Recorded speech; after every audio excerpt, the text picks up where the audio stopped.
Salut, c'est Mike le Boursiconoob et aujourd'hui on jette un œil au titre Michelin. Allez, c'est parti. Alors Michelin fait partie du secteur des biens de consommation, secteur qui est en forte hausse depuis des années. Voilà, donc à la fois sur le très long terme et sur le long terme. On constate sur le long terme qu'on avait euh, un triangle qui s'étendait comme ça, donc avec des jambes de plus en plus hautes, cassure du triangle par le haut, accélération haussière, et on a actuellement un pullback qui est en train de redémarrer à la hausse, donc possiblement une poursuite encore plus importante de cette hausse. Attention tout de même à ce que l'on ne soit pas en climax. Voilà, on va passer maintenant au titre lui-même.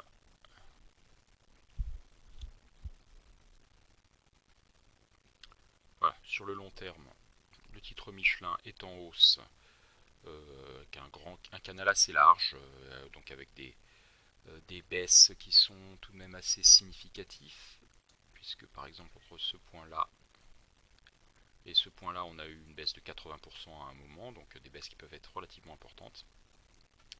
Mais sinon, depuis fin des années 2000, depuis 2008, donc depuis la crise financière de 2008, on est en hausse régulière avec juste un pullback en 2018 ici et un deuxième en 2020 pendant la crise du Covid, donc pullback en deux étapes qui est venu retester la moyenne mobile à 15 ans et puis de nouveau départ à la hausse. Si on regarde le moyen terme, cette hausse ici a été assez nette, assez franche depuis 2020.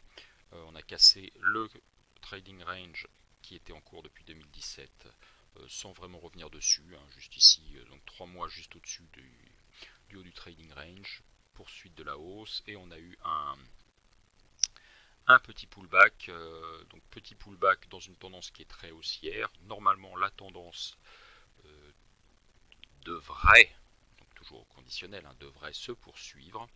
Euh, Moi je compte prendre une petite position si jamais ça repasse au-dessus de la barre d'octobre, hein, ce qui a d'assez fortes chances de se produire dans les jours ou les semaines à venir, pour prendre une position donc de long terme. Sur Michelin, je renforcerai éventuellement cette position si on avait un pullback un peu significatif, soit vers le haut du trading range, soit même un peu plus bas sur un retracement de 50% ou de 61% de toute cette hausse. Voilà, donc globalement, très forte tendance haussière. Un pullback est possible, hein, on pourrait tout à fait revenir par exemple tester la moyenne mobile 12 mois ici, hein, c'est quelque chose de tout à fait possible, avec donc éventuellement un pullback en deux étapes. Mais sinon, globalement, la tendance de fond devrait rester haussière sur le titre à long terme. Si je regarde en hebdo, on retrouve donc cette tendance globalement très très haussière avec quelques pullbacks. À noter le dernier pullback du mois de août, quand même 5 barres bearish successives, ce qui était un peu inattendu. On n'avait pas eu ce genre de choses depuis assez longtemps. Si je regarde, ouais, non, ça fait vraiment très très longtemps qu'on n'a pas eu ça. Grosso modo, hein, une baisse comme ça, il n'y a pas eu vraiment depuis 2020. Donc voilà, baisse un peu significative. On peut s'attendre à une deuxième jambe baissière. Et donc voilà, donc j'ai une position qui est en attente ici, juste au-dessus des 120. Si jamais ça devait redescendre, donc avec une baisse en deux temps, euh, qui me semble elle est assez probable. Euh, Quand je dis assez probable, hein, ça peut être de l'ordre de 50 à 60% de chance. Hein, ça ne va pas être 80% de chance. C'est vraiment c'est un peu plus d'une chance sur deux peut-être, hein, mais c'est dire plus. Donc une baisse probable, peut-être dans ces eaux-là, parce qu'on a quand même eu 5 barres baissières successives, donc une force baissière relativement significative.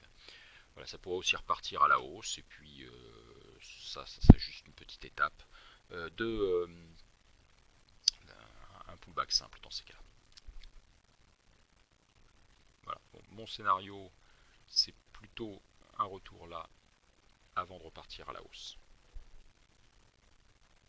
Si je regarde en journalier, voilà, en journalier, on a quand même un grand trading range ici dans la zone entre 128 et 145.